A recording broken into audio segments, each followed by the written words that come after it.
ಆಕಾಶವಾಣಿ ಹೊಸಪೇಟೆ.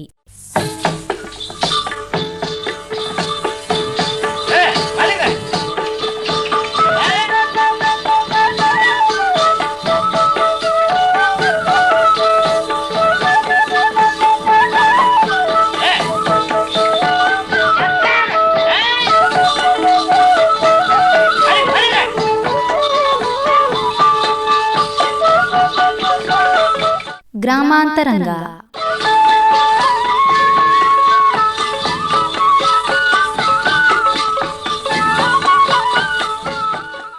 ಇಂದಿನ ಈ ಕಾರ್ಯಕ್ರಮದಲ್ಲಿ ಪರ್ಯಾಯ ಬೆಳೆ ಯೋಜನೆ ಕುರಿತು ಕೊಪ್ಪಳ ಜಿಲ್ಲೆ ಕೃಷಿ ವಿಸ್ತರಣಾ ಶಿಕ್ಷಣ ಕೇಂದ್ರದ ವಿಸ್ತರಣಾ ಮುಂದಾಳು ಡಾಕ್ಟರ್ ಬದ್ರಿ ಪ್ರಸಾದ್ ಪಿಆರ್ ಅವರೊಂದಿಗೆ ಸಂದರ್ಶನ ಕೇಳುವಿರಿ.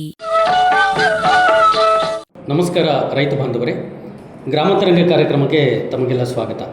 ಬದಲಾದ ಹವಾಮಾನದ ವೈಪರೀತ್ಯಗಳಿಂದಾಗಿ ಕೃಷಿಯ ಮೇಲೆ ಕೆಲವೊಂದು ದುಷ್ಪರಿಣಾಮಗಳು ಬೀರುವ ಸಾಧ್ಯತೆಗಳು ಹೆಚ್ಚಿದೆ.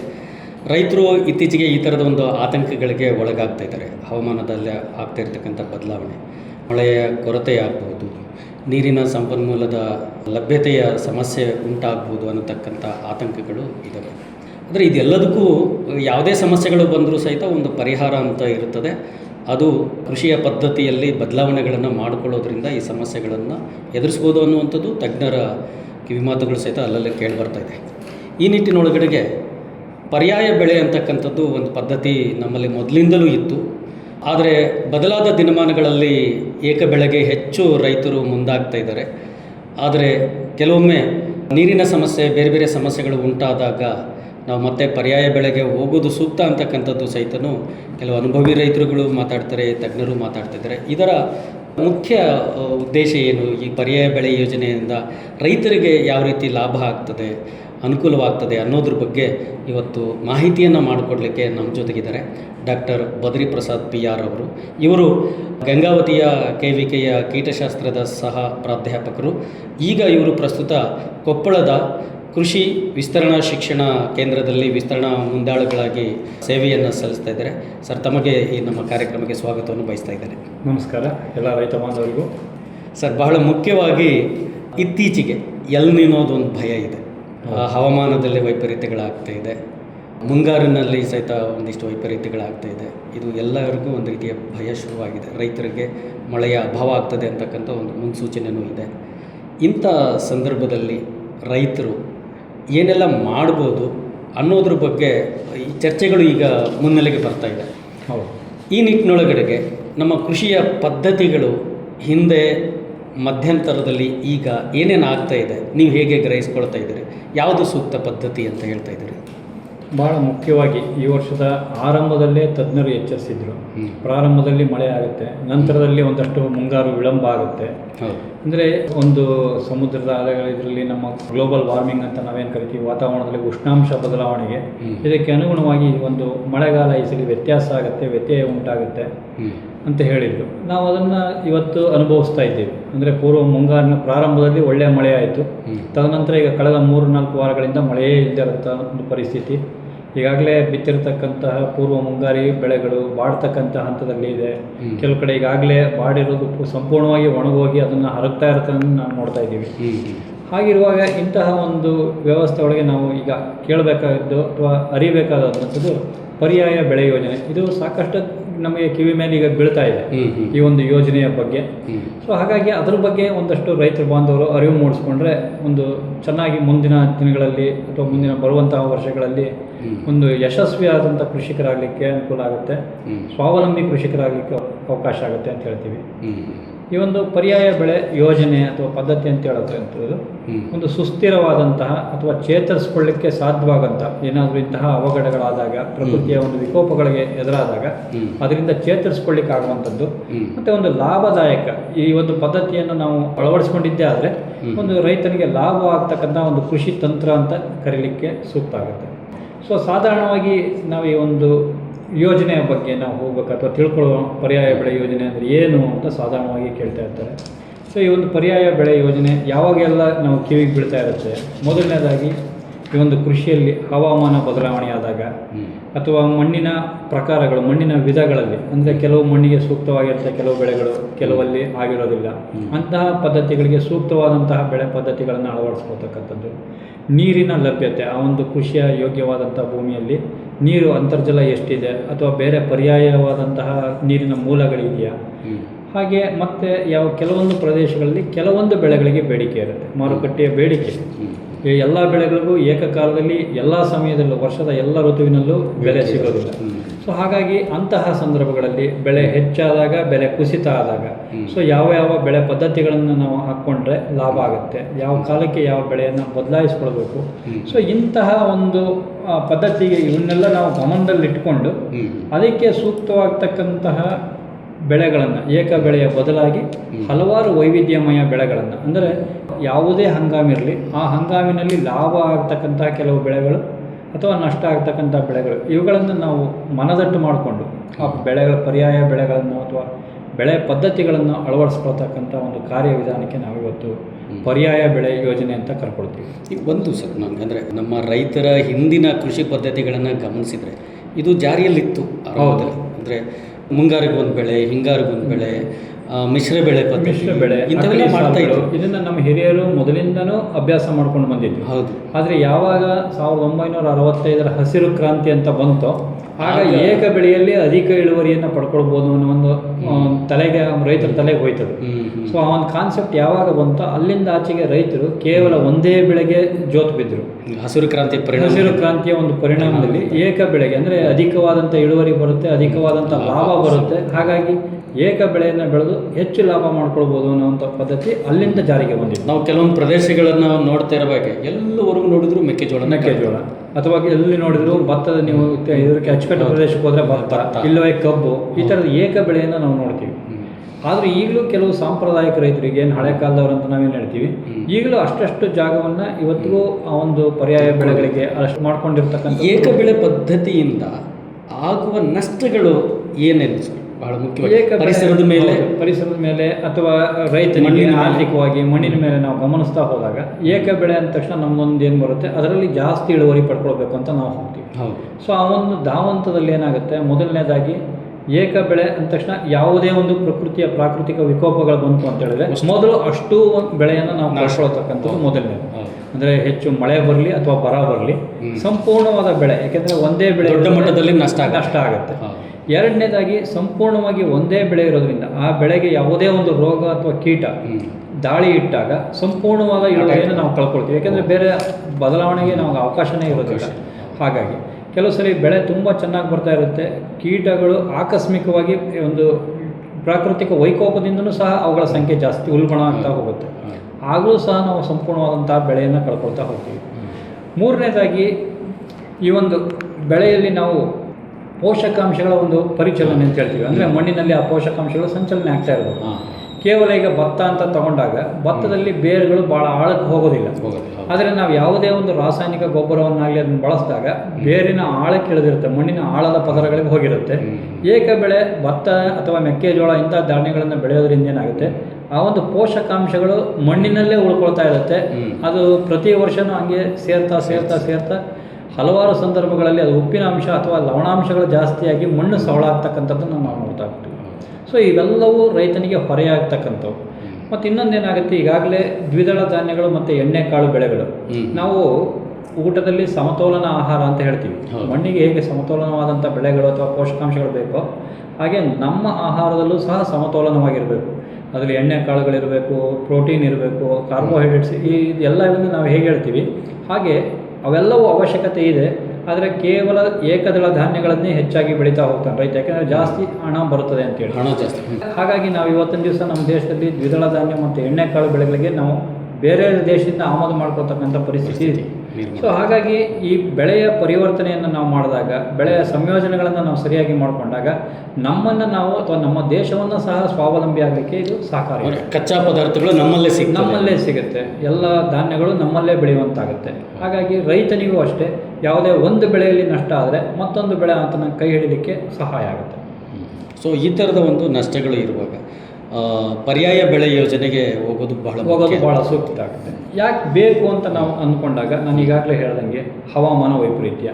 ಸೊ ಯಾವುದೇ ಒಂದು ಬೆಳೆ ಹವಾಮಾನ ವೈಪರೀತ್ಯಕ್ಕೆ ಸಿಕ್ಕಾಗ ಕೆಲವು ಬೆಳೆಗಳಿಗೆ ಆ ಒಂದು ಹವಾಮಾನ ವೈಪರೀತ್ಯ ಅಥವಾ ಅಧಿಕ ಮಳೆ ಆದಾಗ ಕೆಲವು ಬೆಳೆಗಳು ತಡ್ಕೊಳ್ಳೋವಂಥದ್ದಿರಲ್ಲ, ಆದರೆ ಕೆಲವು ಅದನ್ನು ತಡ್ಕೊಳ್ತಕ್ಕಂತಹ ಬೆಳೆಗಳಿರುತ್ತೆ. ಅದೇ ರೀತಿ ಬರ ಸಹಿಷ್ಣು ಬೆಳೆಗಳು ಕೆಲವು ಇರುತ್ತೆ, ಬರವನ್ನು ತಡ್ಕೊಳ್ಳಿಕ್ಕಾಗದೇ ಇರೋಂಥ ಬೆಳೆಗಳು ಭಾಳಷ್ಟು ಇರುತ್ತೆ. ಬೇಗ ಬಾಡಿ ಹೋಗುವಂಥ ಬೆಳೆಗಳು, ಉದಾಹರಣೆಗೆ ಸೂರ್ಯಕಾಂತಿ ಬೇಗ ಬಾಡಿ ಹೋಗುತ್ತೆ, ಆದರೆ ಅದೇ ದ್ವಿದಳ ಧಾನ್ಯಗಳು 4 ದಿವಸ ತಡ ಆದ್ರೂ ತಡ್ಕೊಳ್ತಕ್ಕಂಥದ್ದು ಹೊಂದಿರುತ್ತೆ. ಅದೇ ಸಿರಿಧಾನ್ಯಗಳನ್ನು ನಾವು ತೊಗೊಂಡ್ರೆ ದೀರ್ಘಕಾಲದವರೆಗೆ ಆ ಬರ ಸಹಿಷ್ಣುತೆ ಅದರಲ್ಲಿ ಇರುತ್ತೆ. ಅದೇ ರೀತಿಯಾಗಿ ಮಣ್ಣಿನ ಪ್ರಕಾರ ತಗೊಂಡ್ರೆ ಕೆಲವು ಉತ್ಕೃಷ್ಟವಾದ ಫಲವತ್ತಾದ ಮಣ್ಣುಗಳನ್ನೇ ಬಯಸುತ್ತೆ, ಕೆಲವು ಬೆಳೆಗಳು ಸವಳ ಮಣ್ಣಿನಲ್ಲೂ ಸಹ ಬರುವಂಥದ್ದು. ಹಾಗಾಗಿ ನಾವು ಅದಕ್ಕೆ ತಕ್ಕಂತೆ ನಮ್ಮ ಬೆಳೆ ಯೋಜನೆಯನ್ನು ನಾವು ರೂಪಿಸ್ಕೊಳ್ಬೇಕಾಗುತ್ತೆ. ಇದು ಹವಾಮಾನ ವೈಪರೀತ್ಯಕ್ಕೆ ಸಂಬಂಧಪಟ್ಟಂತೆ. ಅದೇ ರೀತಿಯಾಗಿ ಕೆಲವು ಬೆಳೆಗಳು ನೀರಿನ ಒಂದು ಅವಲಂಬನೆ, ಬೆಳೆಗಳಲ್ಲಿ ನೀರಿನ ಅವಲಂಬನೆ. ಸೊ ಈಗ ನಾವು ಒಂದು ಉದಾಹರಣೆಗೆ ಗಮನಿಸೋದಾದರೆ 1 kg ಅಕ್ಕಿ ಉತ್ಪಾದನೆಗೆ ಸುಮಾರು 2,500 ಲೀಟರ್ ನೀರು ಬೇಕು. ಅದೇ ರೀತಿ ಮೆಕ್ಕೆಜೋಳಕ್ಕಾದರೆ 700ರಿಂದ 800 ಲೀಟರ್ ಅಷ್ಟು ನೀರು ಬೇಕಾಗುತ್ತೆ. ಅದೇ ನಾವು ದ್ವಿದಳ ಧಾನ್ಯವಾದಂತಹ ತೊಗರಿಯನ್ನು ಬೆಳಿತೀನಿ ಅಂದರೆ ಕೇವಲ 50 ಲೀಟರ್ ನೀರು ಸಾಕಾಗುತ್ತೆ. ಅದೇ ನಾವು ಸಿರಿಧಾನ್ಯವನ್ನು ಬೆಳಿತೀನಿ ಅಂದರೆ ಕೇವಲ 15 ಲೀಟರ್ ನೀರು ಸಾಕಾಗುತ್ತೆ.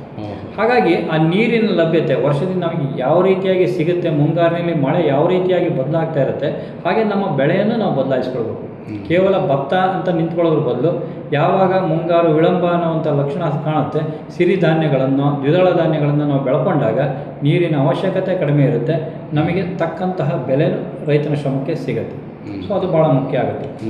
ಅದೇ ರೀತಿಯಾಗಿ ಮಣ್ಣಿನ ಅವನತಿ ಅಂತ ಹೇಳ್ತೀವಿ ನಾವು. ಅಂದರೆ ಮಣ್ಣಿನ ಅವನತಿ, ಏಕ ಬೆಳೆಯನ್ನು ಬೆಳೆದಾಗ ಅದರಲ್ಲೂ ಅಧಿಕ ಇಳುವರಿ ತಳಿಗಳನ್ನು ಬೆಳೆದಾಗ, ಇವತ್ತು ಕೆಲವು ಹೈಬ್ರಿಡ್ ಅಥವಾ ಸಂಕರಣ ತಳಿಗಳನ್ನು ಬೆಳೆಯೋರು ಇರ್ಬೋದು, ಅಥವಾ ಈ ಸಾಮಾನ್ಯವಾಗಿ ಅಧಿಕ ಇಳುವರಿ ತಳಿಗಳಿರ್ಬೋದು.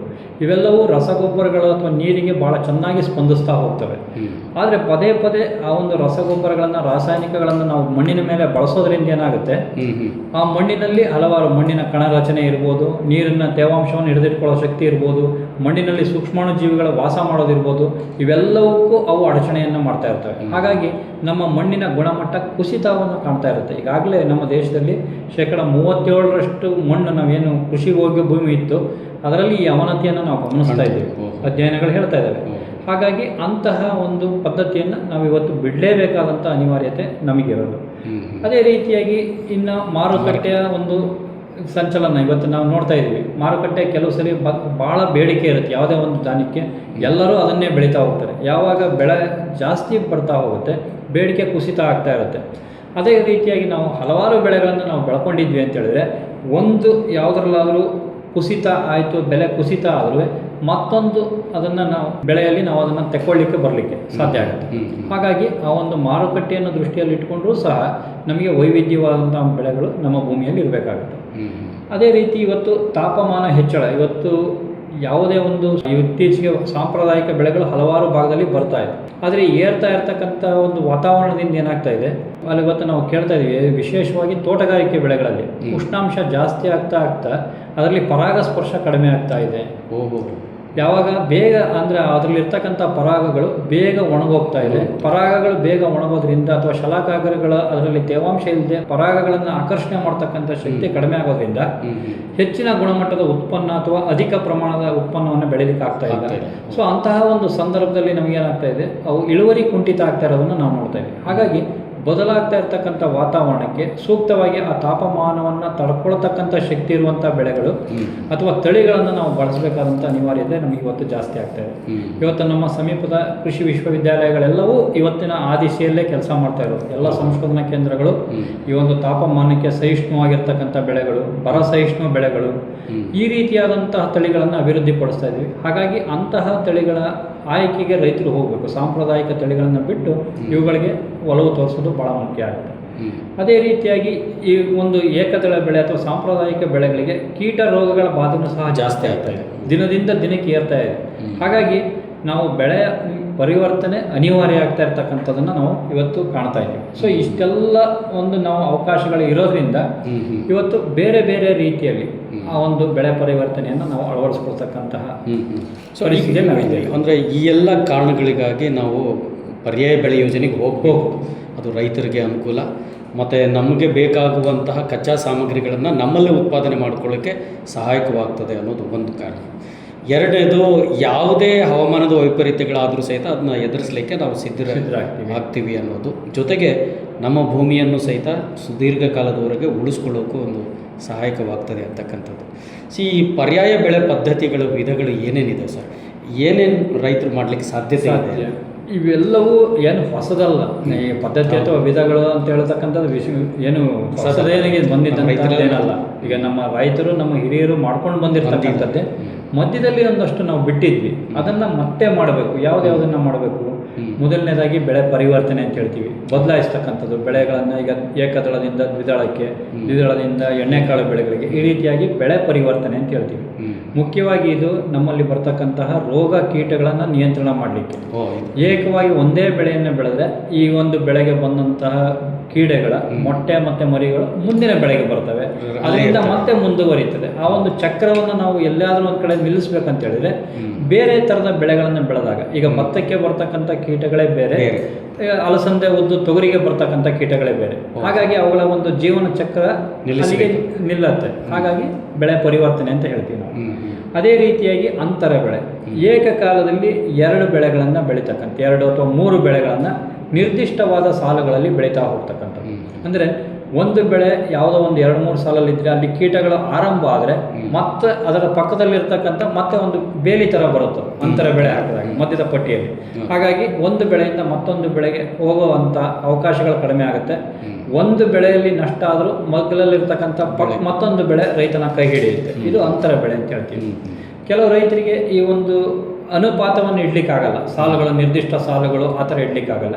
ಅದರಲ್ಲಿ ಮಿಶ್ರಣ ಮಾಡ್ತಾರೆ, ಮಿಶ್ರ ಮಾಡಿ ಬೀಳ್ತಾರೆ. ಹಾಗಾದಾಗಲೂ ಸಹ ಯಾವುದೇ ಬೆಳೆ, ಒಂದು ಬೆಳೆಗೆ ಮತ್ತೊಂದು ಬೆಳೆ ಪೂರಕವಾಗಿ ಕೆಲಸ ಮಾಡೋದನ್ನು ನಾವು ನೋಡ್ತೀವಿ ಆ ಒಂದು ಸನ್ನಿವೇಶದಲ್ಲಿ. ಸೊ ಅಲ್ಲಿ ಏನಾಗುತ್ತೆ, ಯಾವುದೋ ಒಂದು ಬೇಗ ಕೀಟಗಳನ್ನು ಆಕರ್ಷಿಸುವ ಬೆಳೆ ಇರುತ್ತೆ, ಕೀಟಗಳು ತಿನ್ನಲಾರದಂಥ ಬೆಳೆಗಳಿರುತ್ತೆ, ಎತ್ತರವಾಗಿ ಬೆಳೆಯುವಂಥದ್ದು ಇರುತ್ತೆ. ಈ ಎಲ್ಲವನ್ನು ನಾವು ಅನುಪಾತ ಮಾಡಿದಾಗ ಅಲ್ಲೂ ಸಹ ರೈತನಿಗೆ ಯಾವುದೋ ಒಂದು ಬೆಳೆ ರೈತನನ್ನು ಕೈ ಹಿಡಿದು ಲಾಭವನ್ನು ಜಾಸ್ತಿ ಮಾಡಿಕೊಡುತ್ತೆ. ಅದೇ ರೀತಿಯಾಗಿ ನಾವು ಕೂಡು ಬೆಳೆ ಅಥವಾ ಸರದಿ ಬೆಳೆ ಅಂತ ಕರಿತೀವಿ. ಅಂದರೆ ಒಂದು ಬೆಳೆಯ ಕಟಾವು ಆಗಲಿಕ್ಕೆ ಪೂರ್ವದಲ್ಲೇ ಇನ್ನೊಂದು ಬೆಳೆಯನ್ನು ಅದೇ ಕ್ಷೇತ್ರದಲ್ಲಿ ಬಿತ್ತನೆ ಮಾಡ್ತಕ್ಕಂಥದ್ದು. ಉದಾಹರಣೆಗೆ ಭತ್ತ ಇನ್ನೇನು ಕಟಾವಿಗೆ ಬಂದಿದೆ, ಇನ್ನೊಂದು 15 ದಿವಸದಲ್ಲಿ ಕಟಾವಾಗುತ್ತೆ ಅಂತ ಅಂದ್ಕೊಂಡಾಗ ಹೆಸರು ಅಥವಾ ಸಾಸಿವೆಯನ್ನು ಬಿತ್ತತಕ್ಕಂಥ ಒಂದು ಪದ್ಧತಿ ಇದೆ. ಅಂದರೆ ಅದನ್ನು ಎರಚಿ ಬಿಡ್ತಾರೆ. ಹಾಗೇನಾಗುತ್ತೆ, ಆ ಕಟಾವು ಮಾಡುವಂಥ ಸನ್ನಿವೇಶದಲ್ಲಿ ಈ ಬೀಜಗಳು ಮಣ್ಣಿನ ಒಳಗೆ ಸೇರಿಕೊಂಡು ಅಲ್ಲಿಂದ ಮೊಳಕೆ ಒಳ್ಳಿಕ್ಕೆ ಪ್ರಾರಂಭ ಆಗುತ್ತೆ. ನಮಗೆ ಏನು ಗೊಬ್ಬರ ಅಥವಾ ತೇವಾಂಶ ಏನಿರುತ್ತೆ ಭತ್ತಕ್ಕೆ ಹಾಕಿರೋವಂಥದ್ದು, ಅದೇ ತೇವಾಂಶ, ಅದೇ ಗೊಬ್ಬರವನ್ನು ಬಳಸ್ಕೊಂಡು ಮುಂದಿನ ಬೆಳೆ ನಮಗೆ ಬಂದ್ಬಿಡುತ್ತೆ. ಯಾವುದೇ ನಷ್ಟ ಉಂಟಾಗಲ್ಲ. ಅಂದರೆ ಸಮಯದ ವ್ಯರ್ಥ ಇಲ್ಲ. ಆ ಮಣ್ಣಿನ ಫಲವತ್ತತೆಯೂ ಜಾಸ್ತಿ ಆದಂಗೆ ಆಗುತ್ತೆ. ಆ ಒಂದು ಮಣ್ಣಿಗೆ ಹಾಕಿರ್ತಕ್ಕಂಥ ಗೊಬ್ಬರದ ಸದ್ಬಳಕೆನೂ ಆಗುತ್ತೆ. ಯಾಕೆಂದರೆ ಯಾವುದೇ ಒಂದು ಬೆಳೆಗೆ ಗೊಬ್ಬರ ಹಾಕಿದಾಗ 100% ಬಳಕೆ ಆಗಿರೋದಿಲ್ಲ, ಒಂದಷ್ಟು ಅಂಶ ಮಣ್ಣಿನಲ್ಲಿ ಉಳ್ಕೊಂಡಿರುತ್ತೆ. ಸೊ ಆ ಒಂದು ಪೋಷಕಾಂಶದ ಸದ್ಬಳಕೆ ಆಗಬೇಕಾದ್ರೆ ಈ ಥರ ಸರದಿ ಅಥವಾ ಕೂಡು ಬೆಳೆಯನ್ನು ನಾವು ಬೆಳೆಯುವಂಥ ಅವಕಾಶ ಇದೆ. ಅದೇ ರೀತಿಯಾಗಿ ನಾವು ಪಟ್ಟಿ ಬೆಳೆ ಅಂತ ಹೇಳ್ತೀವಿ. ಅಂದರೆ ನಿರ್ದಿಷ್ಟವಾದ ಕ್ಷೇತ್ರಗಳು, ಒಂದು 10 ಎಕರೆ 5 ಎಕರೆ ಇದ್ದರೆ ವಿಶಾಲವಾದ ಕ್ಷೇತ್ರಗಳಲ್ಲಿ ಒಂದೊಂದು ಬೆಳೆಯನ್ನು ಬೆಳೀತಕ್ಕಂಥದ್ದು. ಸೊ ಅಲ್ಲೂ ಸಹ ನಮಗೆ ಹೆಚ್ಚಿನ ಉತ್ಪನ್ನ ದೊರೆಯುತ್ತೆ. ಮತ್ತು ಈ ಒಂದು ಪಟ್ಟಿ ಈ ವರ್ಷ ಬೆಳೆದಿದ್ದರೆ ಮುಂದಿನ ಪಟ್ಟಿ ಮುಂದೆ ವರ್ಷ ಬದಲಾಯಿಸ್ಕೊತ ಹೋಗೋದಕ್ಕೆ. ಹಾಗಾಗಿ ಯಾವುದೇ ಕೀಟ ಅಥವಾ ಎಲ್ಲ ಬೆಳೆಗಳು ಏಕಕಾಲದಲ್ಲಿ ಸಿಗುತ್ತೆ, ಆದರೆ ಆ ಕೀಟಗಳಿಗೆ, ರೋಗಗಳಿಗೆ ಅಭಿವೃದ್ಧಿ ಹೊಂದಲಿಕ್ಕೆ ಸಾಧ್ಯ ಆಗುತ್ತೆ. ಅದು ಪಟ್ಟಿ ಬೆಳೆ ಅಂತ ನಾವು ಹೇಳ್ತೀವಿ. ಅದೇ ಥರ ಕೃಷಿ ಅರಣ್ಯ ಪದ್ಧತಿ ಅಂತ ಹೇಳ್ತೀವಿ. ಅಂದರೆ ಕೇವಲ ಕೃಷಿ ಒಂದೇ ಅಲ್ಲ, ಕೃಷಿಯ ಜೊತೆಗೆ ಅರಣ್ಯ ಅಥವಾ ತೋಟಗಾರಿಕೆ ಬೆಳೆಗಳ ಸಂಯೋಜನೆ ಇದೆ. ಸೊ ಈ ಒಂದು ಪದ್ಧತಿಯಲ್ಲಿ ಏನಾಗುತ್ತೆ, ಕೇವಲ ಕೃಷಿ ಬೆಳೆ ಒಂದೇ ರೈತನನ್ನು ಕೈ ಹಿಡಿಯೋದಿಲ್ಲ. ಕೆಲವು ತೋಟಗಾರಿಕೆ ಹಣ್ಣಿನ ಬೆಳೆಗಳಿರ್ಬೋದು ಅಥವಾ ಅರಣ್ಯ ಸಸ್ಯಗಳಿರ್ಬೋದು. ಉದಾಹರಣೆಗೆ ಆ ಒಂದು ಕ್ಷೇತ್ರದಲ್ಲಿ ಒಂದು ಮಾವಿನ ಮರ ಇರುತ್ತೆ. ಸೊ ಒಂದು ಮಾವಿನ ಮರ ಇದ್ದು ಬೇರೆ ಎಲ್ಲ ಕೃಷಿ ಬೆಳೆಗಳಿದ್ದಾಗ ಆ ಮಾವಿನ ಮರ ಕೊಡ್ತಕ್ಕಂಥ ಆದಾಯ ನಮಗೆ ಕೃಷಿ ಬೆಳೆಗಳ ಆದಾಯಕ್ಕಿಂತ ಹೆಚ್ಚಾಗಿರುತ್ತೆ. ಅದೇ ರೀತಿ ಒಂದು ಬೇಲದ ಮರ ಅಥವಾ ಬಿಲ್ವಪತ್ರೆ ಮರ, ಇವತ್ತು ಜ್ಯೂಸ್ ಬಿಲ್ವ ಅಂತ ಹೇಳ್ತೀವಿ. ಆ ಒಂದು ಜ್ಯೂಸಿಗೆ ಆಗ್ತಕ್ಕಂಥ ಅಥವಾ ಶರಬತ್ತು ಮಾಡಲಿಕ್ಕೆ ಬರ್ತಕ್ಕಂಥ ಜ್ಯೂಸ್ ಬಿಲ್ವವನ್ನು ಅಭಿವೃದ್ಧಿಪಡಿಸಿದ್ದಾರೆ. ಸೊ ಇವೆಲ್ಲ ಏನಾಗುತ್ತೆ, ಬರ ಸಹಿಷ್ಣುತೆಯೂ ಇರುತ್ತೆ, ನೆರಳನ್ನು ಕೊಡುತ್ತೆ, ಮತ್ತು ಆ ಒಂದು ಕ್ಷೇತ್ರದಲ್ಲಿ ಒಂದು ಸಾವಯವ ಅಂಶದ ವೃದ್ಧಿಗೆ, ಯಾಕೆಂದರೆ ಅದರಿಂದ ಉದುರ್ತಕ್ಕಂತಹ ಎಲೆಗಳು ಮತ್ತೆಲ್ಲ ಆ ಮಣ್ಣಿನ ಅಭಿವೃದ್ಧಿಗೊಳಿಸಲಿಕ್ಕೆ ಸಹಕಾರ ಆಗುತ್ತೆ. ಸೊ ಇವೆಲ್ಲ ಕಾರಣದಿಂದ ನಮ್ಮ ಆ ಮಣ್ಣು ಉತ್ಕೃಷ್ಟ ಆಗುತ್ತೆ, ಹೆಚ್ಚಿನ ಒಂದು ಆದಾಯನೂ ಸಿಗುತ್ತೆ, ಹಲವಾರು ಸೂಕ್ಷ್ಮಜೀವಿಗಳು, ಪಕ್ಷಿಗಳು ಆಶ್ರಯ ಪಡೆಯುತ್ತೆ. ಒಟ್ಟಾರೆಯಾಗಿ ಆ ಪರಿಸರದ ಅಭಿವೃದ್ಧಿ ಆಗೋದನ್ನು ನಾವು ನೋಡ್ತೀವಿ.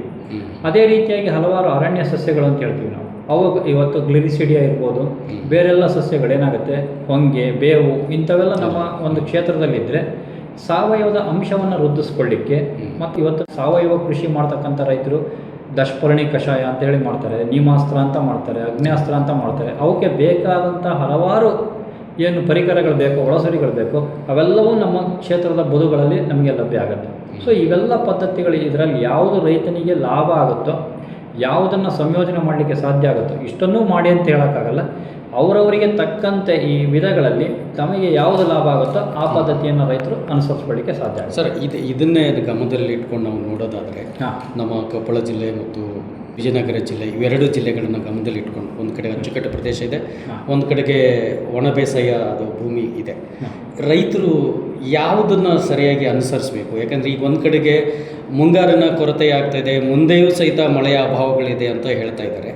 ಈ ಕೊಪ್ಪಳ ಜಿಲ್ಲೆ ಮತ್ತು ವಿಜಯನಗರ ಜಿಲ್ಲೆಯ ರೈತರನ್ನು ಗಮನದಲ್ಲಿ ಇಟ್ಕೊಂಡು ನೀವು ಏನು ಸಲಹೆ ಕೊಡಲಿಕ್ಕೆ ಬಯಸ್ತಾ ಇದ್ದೀರಿ?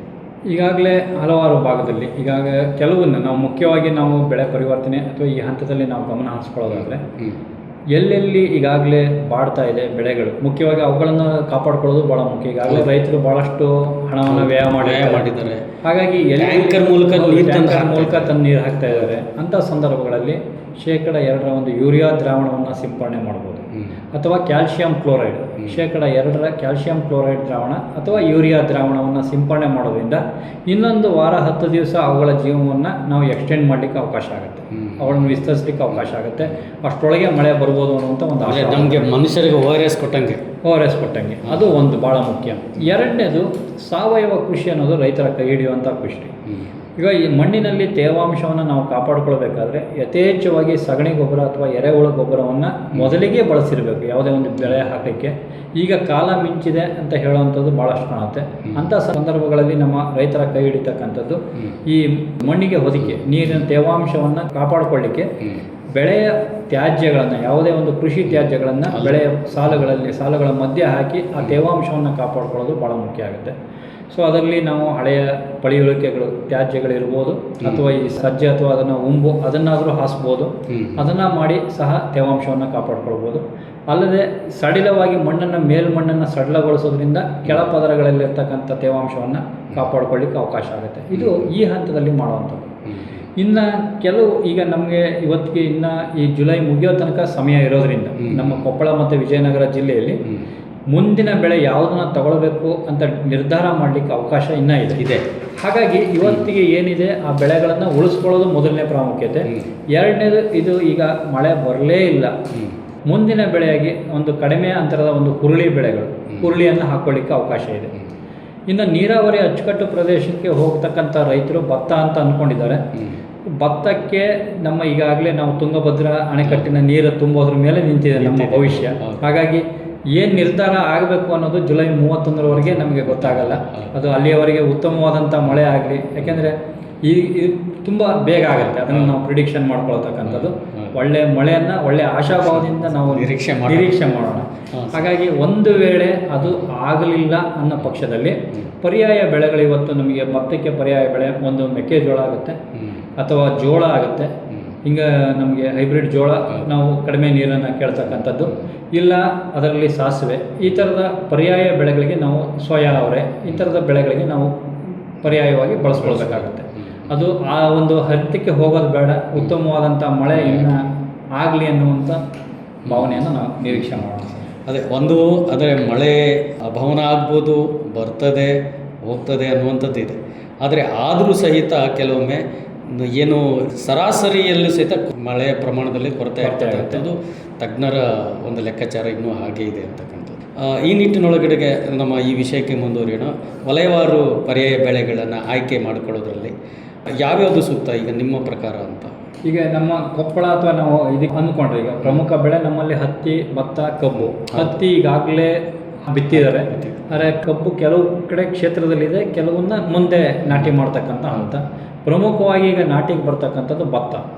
ಸೊ ಅಂತಹ ಒಂದು ಸಂದರ್ಭಗಳಲ್ಲಿ ನಮಗಿರ್ತಕ್ಕಂಥದ್ದು ಈಗ ಜೋಳ, ಸೂರ್ಯಕಾಂತಿ, ವರ್ಷವಿಡೀ ಬೆಳೀತಕ್ಕಂಥದ್ದು ಸೂರ್ಯಕಾಂತಿ, ಅಥವಾ ಹಿಂಗಾರಿಗೆ ಹೋಗ್ತೀವಿ ಅಂತ ಹೇಳಿದ್ರೆ ಕಡಲೆ ಅಥವಾ ಕುಸುಬೆ, ನವಣೆ, ಈ ಒಂದು ಬೆಳೆಗಳಿಗೆ ನಾವೀಗ ಮುಂದಿನ ಒಂದು ಹಂಗಾಮಿನಲ್ಲಿ ಹೋಗಲಿಕ್ಕೆ ಸಾಧ್ಯ ಇದೆ, ಅವಕಾಶ ಇರುವಂಥದ್ದು.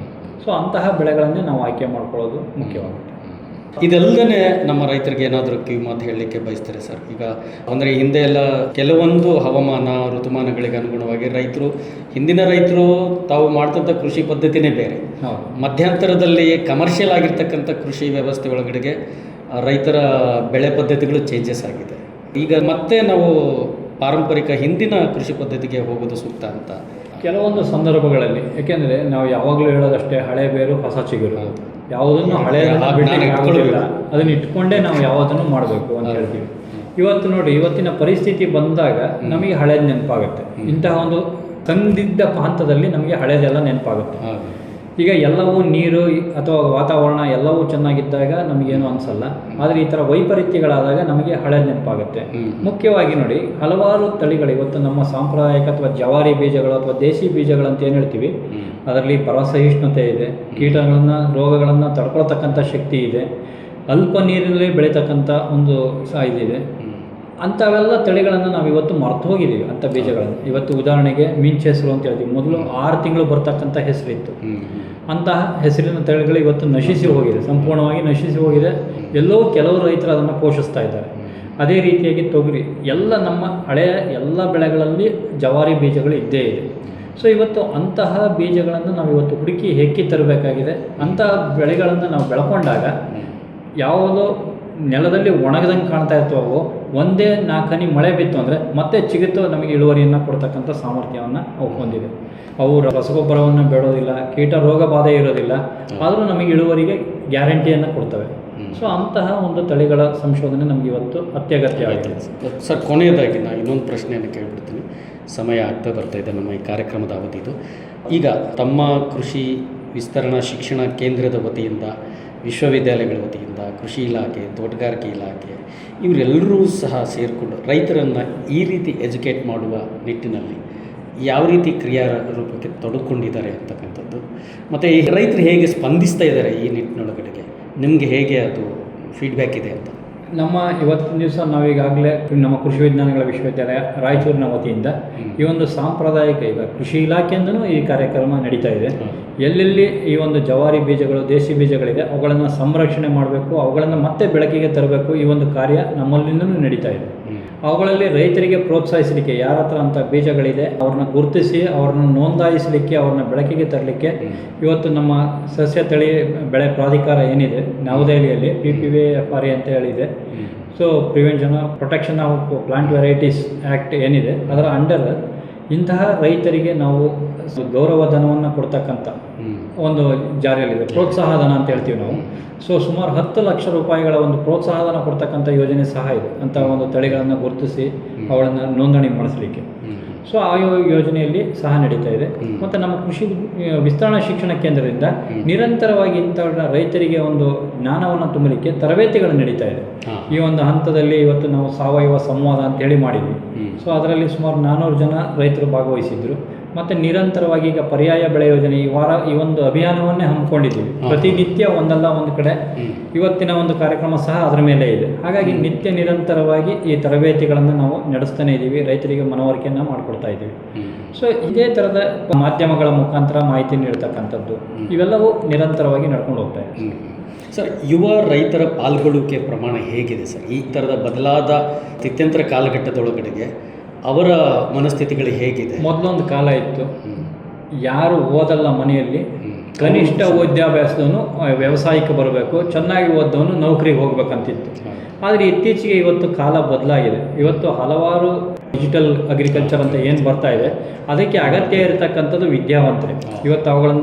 ಇವತ್ತು ಆ್ಯಪ್ಗಳ ಮುಖಾಂತರ ಹೊಸ ಮಾಹಿತಿಗಳು ಬರ್ತಾ ಇರುತ್ತೆ, ಆ್ಯಪನ್ನು ಅಳವಡಿಸ್ಕೊಳ್ತಕ್ಕಂಥದ್ದು ಬರ್ತಾ ಇರುತ್ತೆ. ಎಲ್ಲೋ ಕೂತ್ಕೊಂಡು ರಿಮೋಟ್ ತಂತ್ರಜ್ಞಾನವನ್ನು ಆಪರೇಟ್ ಮಾಡೋವಂಥದ್ದು ಇರುತ್ತೆ. ಸೊ ಅವೆಲ್ಲ ತಂತ್ರಜ್ಞಾನಗಳನ್ನು ಕಲ್ತ್ಕೊಂಡು ಅರ್ಥ ಮಾಡ್ಕೊಳ್ಳಿಕ್ಕೆ ಯುವಕರೇ ಬೇಕಾಗಿದೆ. ಮತ್ತು ಇವತ್ತು ಸಾಂಪ್ರದಾಯಿಕ ಕೃಷಿ ಹೋಗಿದೆ. ಇವತ್ತು ಎಲ್ಲ ಸ್ಮಾರ್ಟ್ ಅಗ್ರಿಕಲ್ಚರ್ ಅಂತ ಹೇಳ್ತೀವಿ ನಾವು. ಎಲ್ಲ ಒಂದು ಎಕ್ವಿಪ್ಮೆಂಟ್ಸ್ ಏನಿದೆ, ಡಿಜಿಟಲ್ ಇವೆಲ್ಲವನ್ನು ಉಪಯೋಗಿಸ್ಕೊಂಡು ಮಾಡೋವಂಥದ್ದು, ಕೃತಕ ಬುದ್ಧಿಮತ್ತೆಯನ್ನು ಮಾಡ್ಕೊಳ್ಳೋವಂಥದ್ದು, ಅದಕ್ಕೆ ವಿದ್ಯಾವಂತ ಯುವಕರೇ ಬೇಕಾಗಿದೆ. ಹಾಗಾಗಿ ಕೃಷಿ ಲಾಭದಾಯಕ ಆಗ್ತಾ ಇರೋದು ಇವತ್ತು ನಾವು ಗಮನಿಸ್ತಾ ಹೋದರೆ, ಯಾರು ಅಂಥವೆಲ್ಲ ಪದ್ಧತಿಗಳನ್ನು ಅಳವಡಿಸ್ಕೊಂಡು ವೈಜ್ಞಾನಿಕ ಕೃಷಿ ಮಾಡ್ತಾ ಇದ್ದಾರೆ ಅವರಿವತ್ತು ಲಾಭದಲ್ಲೇ ತೋರಿಸ್ತಾ ಇದ್ದಾರೆ. ಯಾರು ಸಾಂಪ್ರದಾಯಿಕ ಕೃಷಿಯನ್ನು ಹೇಳ್ತಾ ಇದ್ದಾರೆ ಇವತ್ತು ಕೃಷಿಯಲ್ಲಿ ನಷ್ಟ ಆಗುತ್ತೆ ಅಂತ ಹೇಳ್ತಾ ಇರೋದನ್ನು ನಾವು ನೋಡ್ತಾ ಇದ್ದೀವಿ. ಹಾಗಾಗಿ ಮುಂದಿನ ದಿನಗಳಲ್ಲಿ ಕೃಷಿಯ ಭವಿಷ್ಯತ್ತಿರೋದು ಯುವಕರ ಕೈಯಲ್ಲಿ. ಸೊ ಹೆಚ್ಚು ಹೆಚ್ಚು ವಿದ್ಯಾವಂತ ಯುವಕರು ಕೃಷಿ ಕ್ಷೇತ್ರದತ್ತ ಬಂದಲ್ಲೇ ಈ ಒಂದು ತಂತ್ರಜ್ಞಾನಗಳು ಸಾಕಾಗುತ್ತೆ. ಮೊದಲು ಇವತ್ತಿಗೂ ಸಹ ನಮ್ಮ ರೈತರ ಬೇಡಿಕೆ ಇರೋದು ಒಳ್ಳೆಯ ಮಾರುಕಟ್ಟೆ ವ್ಯವಸ್ಥೆ ಅಂತೇಳಿ. ಆದರೆ ಇವತ್ತು ಅಂಗೈಯಲ್ಲೇ ನಮ್ಮ ಮಾರುಕಟ್ಟೆಗಳಿದೆ. ಇವತ್ತು ಪ್ರಪಂಚದಾದ್ಯಂತ ನಮ್ಮ ಉತ್ಪನ್ನವನ್ನು ಮಾರಾಟ ಮಾಡಲಿಕ್ಕೆ ಸಾಧ್ಯ ಆಗಿರ್ತಕ್ಕಂಥದ್ದು ತಂತ್ರಜ್ಞಾನದ ಮುಖಾಂತರ. ಹಾಗಾಗಿ ವಿದ್ಯಾವಂತ ಯುವಕರ ಕೈಯಲ್ಲಿ ಅವರ ಉತ್ಪನ್ನಗಳು ಏನೇ ಇದ್ರೂ ಅದನ್ನು ಯಾವುದೇ ದೇಶದ ಯಾವುದೇ ಮೂಲೆಗೆ ಯಾವುದೇ ಭಾಗಕ್ಕೆ ಅದನ್ನು ಲೈವ್ ಆಗಿ ತೋರಿಸಿ ಆ ಒಂದು ಉತ್ಪನ್ನವನ್ನು ಮಾರಾಟ ಮಾಡಲಿಕ್ಕೆ ಸಾಧ್ಯ ಆಗ್ತದೆ. ಹಾಗಾಗಿ ಭವಿಷ್ಯದಲ್ಲಿ ಯುವಕರದೇ ಪಾತ್ರ ಕೃಷಿಯಲ್ಲಿ. ಒಳ್ಳೆಯದು ಸರ್. ನಮ್ಮ ಇವತ್ತಿನ ಗ್ರಾಮಾಂತರಂಗ ಕಾರ್ಯಕ್ರಮದಲ್ಲಿ ತಾವು ಭಾಗವಹಿಸಿ ಪರ್ಯಾಯ ಬೆಳೆ ಪದ್ಧತಿಯ ಯೋಜನೆಯ ಬಗ್ಗೆ ಸಾಕಷ್ಟು ಮಾಹಿತಿಯನ್ನು ಮಾಡಿಕೊಟ್ಟಿದ್ರಿ. ವಾತಾವರಣದಲ್ಲಿ ಉಂಟಾಗುವಂಥ ಬದಲಾವಣೆಗಳಿಗೆ ಕೃಷಿಯಲ್ಲಿ ಈ ಥರದ ಒಂದು ಪರ್ಯಾಯ ಬೆಳೆ ಪದ್ಧತಿಗಳನ್ನು ಅಳವಡಿಸ್ಕೊಂಡ್ರೆ ನಷ್ಟಗಳನ್ನು ತಡೆಯಬಹುದು. ಜೊತೆಗೆ ದೊಡ್ಡ ಮಟ್ಟದಲ್ಲಿ ನಾವು ಯಾವುದನ್ನು ಆರ್ಥಿಕವಾಗಿ ಸಂಕಷ್ಟವನ್ನು ಎದುರಿಸೋಕ್ಕೆ ಸಾಧ್ಯ ಇಲ್ಲ. ಎರಡನೇದು, ರೋಗಗಳನ್ನು ಸಹಿತ ಕೀಟಗಳನ್ನು ಸಹಿತ ಹತೋಟಿಯಲ್ಲಿ ಇಟ್ಕೊಳ್ಬೋದು, ಅವುಗಳ ಜೀವನ ಚಕ್ರವನ್ನು ಸಹಿತ ನಿಲ್ಲಿಸ್ಬೋದು. ಈ ಮೂಲಕ ಮಣ್ಣಿನ ಫಲವತ್ತತೆಯನ್ನು ಸಹಿತ ಸರಿಯಾಗಿ ಕಾಪಾಡಿಕೊಳ್ಳಲು ಸಾಧ್ಯವಾಗ್ತದೆ ಅನ್ನುವಂಥ ಮಾಹಿತಿಗಳನ್ನು ಮಾಡಿಕೊಟ್ಟಿದ್ದಾರೆ. ನಮ್ಮ ಈ ಕಾರ್ಯಕ್ರಮದಲ್ಲಿ ಭಾಗವಹಿಸಿದ ಧನ್ಯವಾದಗಳು. ನಮಸ್ಕಾರ. ನಮಸ್ಕಾರ. ಇದುವರೆಗೆ ಪರ್ಯಾಯ ಬೆಳೆ ಯೋಜನೆ ಕುರಿತು ಕೊಪ್ಪಳ ಜಿಲ್ಲೆ ಕೃಷಿ ವಿಸ್ತರಣಾ ಶಿಕ್ಷಣ ಕೇಂದ್ರದ ವಿಸ್ತರಣಾ ಮುಂದಾಳು ಡಾಕ್ಟರ್ ಬದ್ರಿ ಪ್ರಸಾದ್ PR ಅವರೊಂದಿಗೆ ಸಂದರ್ಶನ ಕೇಳಿದಿರಿ. ಸಂದರ್ಶಕರು ಸೋಮೇಶ್ ಎಂ ಉಪ್ಪಾರ್. ಸಂಕಲನ ಸವಿತಾ ಹಿರೇಮಠ್.